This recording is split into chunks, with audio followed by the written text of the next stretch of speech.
Hello everyone, मैं हूं doctor Deepti और आपका मेरे इस यूट्यूब चैनल पे बहुत बहुत स्वागत है।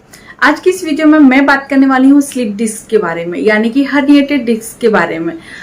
तो इस वीडियो में हम जानेंगे कि आखिर स्लीप डिस्क होता क्या है, इसके कॉजेज क्या होते हैं, इसके सिम्टम्स क्या होंगे या लक्षण क्या होंगे, इसके कॉम्प्लिकेशंस क्या होंगे। जब भी आपको इस तरीके की प्रॉब्लम होती है तो किस तरीके के कॉम्प्लिकेशन आगे जाके हो सकते हैं, इसे डायग्नोज किस तरीके से किया जाता है और होम्योपैथी ट्रीटमेंट के बारे में भी हम जानेंगे। तो अगर आप मेरी इस वीडियो को पहली बार देख रहे हैं तो जल्दी से नीचे जो रेड बटन दी हुई है सब्सक्राइब की, उसे जरूर प्रेस करिए और उसे प्रेस करने के बाद में बेल आइकन आएगा तो उसे जरूर प्रेस करिए ताकि आपको हर वीडियो का नोटिफिकेशन टाइम पर मिल सके। तो ज्यादा वक्त व्यतीत ना करते हुए हम इस वीडियो को शुरू करते हैं। तो स्लीप डिस्क के बारे में जानने से पहले हमें एक नॉर्मल फिनोमेना या नॉर्मल जो जानकारी है उसके बारे में जानना होगा कि आखिर स्लीप डिस्क या डिस्क होता क्या है। तो जो हमारा स्पाइनल कॉलम होता है वो बोन्स की एक सीरीज से बना हुआ होता है और बहुत अच्छे तरीके से स्टेक्ड होती हैं। इसमें जो बोन्स होती हैं, जो फ्रॉम टॉप टू बॉटम हमारा जो वर्टिब्रा होता है, जो हमारा स्पाइनल कॉलम होता है वो डिवाइड होता है सर्वाइकल, थोरेसिक, लंबर, कॉक्सिक्स और सैक्रम में। तो जो हम बात करें कि अगर सर्वाइकल की बात करें तो वहां पे 7 बोन्स होती हैं जिसे हम सर्वाइकल बोन्स कहते हैं या सर्वाइकल वर्टिब्रा कहते हैं। नीचे जब आते हैं तो थोरेसिक एरिया में वहां पे 12 बोन्स होती हैं जो कि थोरेसिक्स का निर्माण करती है। और नीचे आते हैं तो लंबर एरिया होता है, वहां पे 5 लंबर बोन्स होती हैं। इसके अलावा वहां पर सेक्रम और कॉक्सिक्स होता है बेस में, है ना, जैसे हम नीचे आते हैं। तो इस तरीके से आपका जो वर्टिब्रा है, जो स्पाइनल कॉलम है, वो एक दूसरे से बना हुआ होता है। और जो ये बोन्स होती हैं, इन बोन्स के बीच में एक डिस्क होती है जो एक तरीके से कुशन का काम करती है, वहां पे एक सॉफ्टनेस का काम करती है। तो जब भी कभी आपको बहुत ज्यादा आपकी बॉडी में कभी ऐसे झटके लगते हैं या फिर कोई आपको चोट लगती है, कहीं आप गिर जाते हैं, तो ये जो डिस्क होती है ये आपके जो वर्टिब्रा होती है उसे प्रोटेक्ट करने का काम करती है। और जो ये डिस्क होती है इसमें 2 तरीके की लेयर होती है या 2 भागों से ये बना हुआ होता है। जो पहला भाग होता है वो जिलेटिन लाइक होता है, बहुत ज्यादा सॉफ्ट होता है, जो आपकी बोन्स के बीच में होता है और उस बोन को घर्षण से या किसी चोट से उसे बचा के रखने का काम करता है, एक कुशन की तरह वर्क करता है।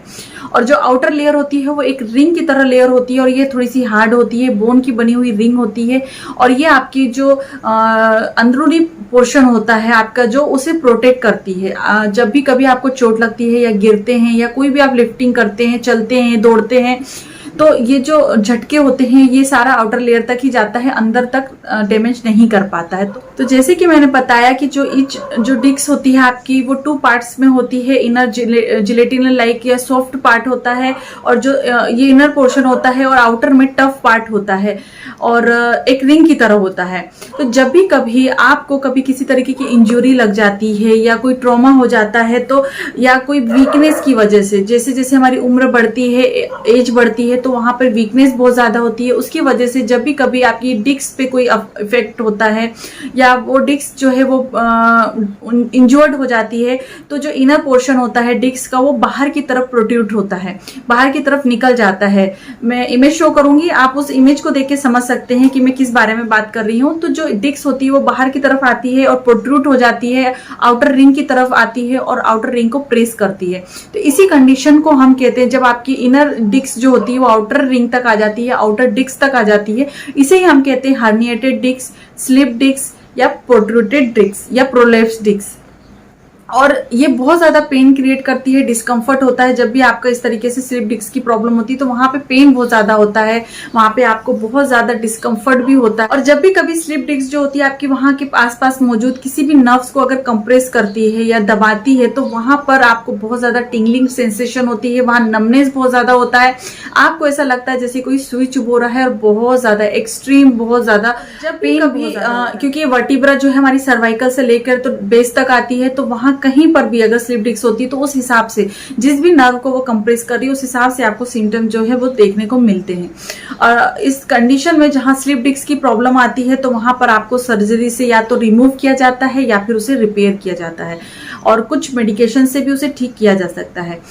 तो चलिए बात करते हैं सिम्टम्स की कि किस तरीके के लक्षण होंगे। तो जब भी कभी स्लिप डिस्क होती है तो ये इसका कोई एक पर्टिकुलर पार्ट नहीं होता है, ये आपके नेक से तो आपके बेस तक यानी बैक एरिया जो निचला बैक होता है आपका, वहां तक कहीं पर भी स्लिप डिस्क हो सकती है। एक जगह हो सकती है या कई जगह पे भी हो सकती है। तो जब भी आपको स्लिप डिस्क होती है वो आपके नेक एरिया से तो नीचे के पोर्शन तक हो सकती है, और जो मोस्ट कॉमन जो एरिया होता है वो होता है आपका निचला हिस्सा, मतलब आपका जो लोअर बैक होता है वहां पर स्लिप डिस्क बहुत ज्यादा कॉमन होता है। और जो आपका जो वर्टिब्रा है वो कई तरीके से बहुत सारी ब्लड वेसल से घिरा हुआ है, नर्व्स वहां पे बहुत ज्यादा प्रेजेंट है, और जब भी स्लिप डिस्क होती है तो वो आपकी जो नर्व्स है या ब्लड वेसल से उसे कंप्रेस करती है, दबाव बनाती है, और उसकी वजह से आपको काफी ज्यादा पेन हो सकता है और नमनेस फीलिंग हो सकती है, और कई तरीके के लक्षण सामने आते हैं। तो लक्षणों में बात करें तो सबसे पहले तो आपको पेन बहुत ज्यादा होगा, नमनेस बहुत ज्यादा होगी, और वो आपकी बॉडी की किसी भी एक साइड पर हो सकता है। दूसरा जो होता है वो होता है कि जो पेन है वो आपके लेग्स तक या हैंड्स तक एक्सटेंड कर सकता है। आपके जब स्लिप डिस्क होती है तो आपके हाथों में भी दर्द हो सकता है, पैरों में भी दर्द हो सकता है।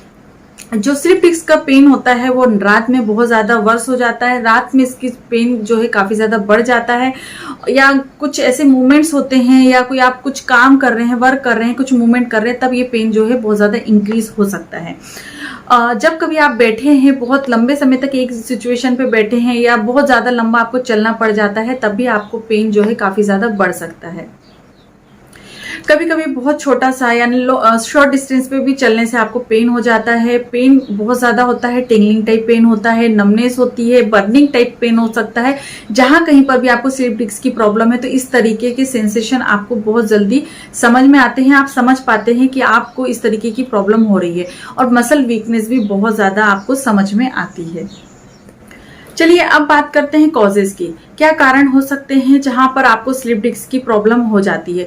तो स्लिप डिस्क कब होता है, जब आपकी जो आउटर रिंग है, जो वर्टिब्रा की जो आउटर रिंग है, जो कि आपकी सॉफ्ट जो या डिस्क जो है, सॉफ्ट डिस्क जो है उसको कवर कर रही है या उसको प्रोटेक्ट करके रख रही है, अगर वो किसी तरीके से इंजर्ड हो जाता है या बहुत ज्यादा वीक हो जाता है, टोन हो जाता है, तब आपको स्लिप डिस्क की प्रॉब्लम हो सकती है। और जो इनर पोर्शन होता है वो स्लिप आउट हो सकता है, तो इसी को हम स्लिप डिस्क कहते हैं। इसके अलावा कुछ एज के बाद जो पेशेंट होते हैं जो बहुत ज्यादा एजेड होते हैं, उनमें भी क्योंकि एज फैक्टर की वजह से भी आपको ये प्रॉब्लम होती है, जैसे जैसे उम्र बढ़ती है तो बोन्स में पेन होना, और या ऑस्टियोपोरोसिस की जैसे फीमेल्स में है वो प्रॉब्लम होना, तो ये बहुत ज्यादा कॉमन होती है। तो एज तो एक मेजर फैक्टर होता ही है।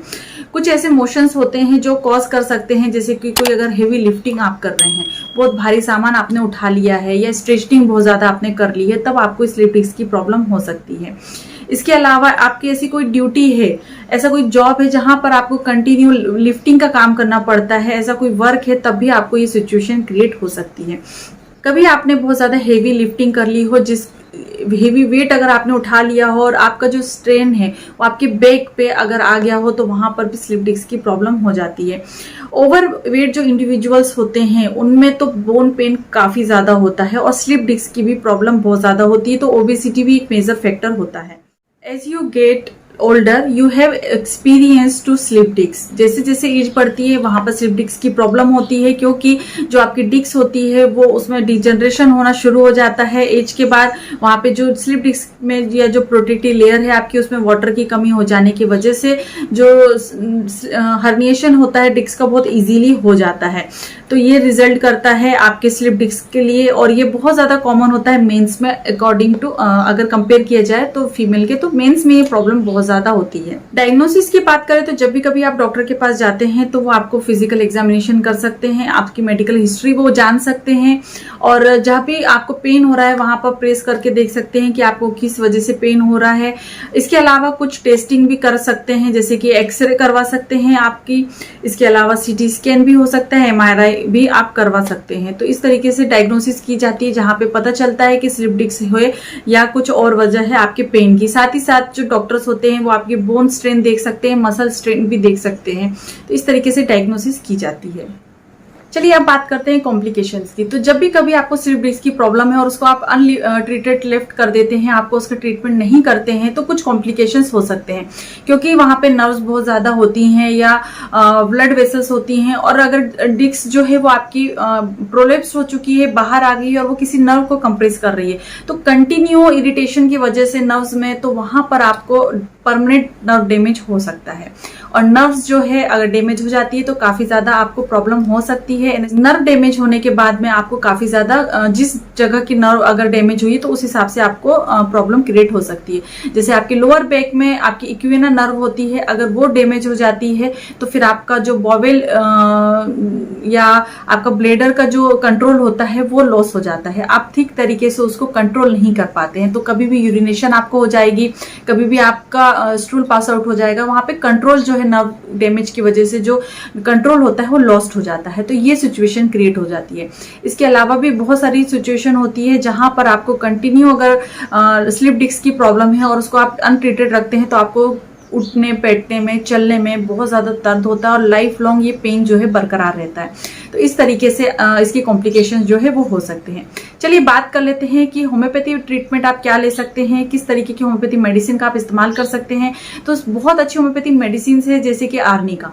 अगर आपको स्लिप डिस्क की प्रॉब्लम है तो आप इसे 30 पावर में ले सकते हैं। 2 बूंद आप इसको सुबह सुबह ले सकते हैं, और जब अगर बहुत ज्यादा प्रॉब्लम है तो आप इसको सुबह और शाम दोनों ही टाइम ले सकते हैं। और अगली होम्योपैथी मेडिसिन जो है वो है रूटा। इसे भी आप दिन में 2 या 3 बार ले सकते हैं। इसे भी आपको 30 पावर में लेना है और 2 बूंद डायरेक्ट टंग पे आपको लेना है। और अगर समस्या बहुत ज्यादा है तो आप इसे 3 से 4 बार भी इन दोनों ही मेडिसिन का इस्तेमाल कर सकते हैं। स्लिप डिस्क के केसेस में, बोन पेन की केसेस में आप ये दोनों ही मेडिसिन का इस्तेमाल करिए, आपको डेफिनेटली बहुत अच्छे रिजल्ट मिलते हैं।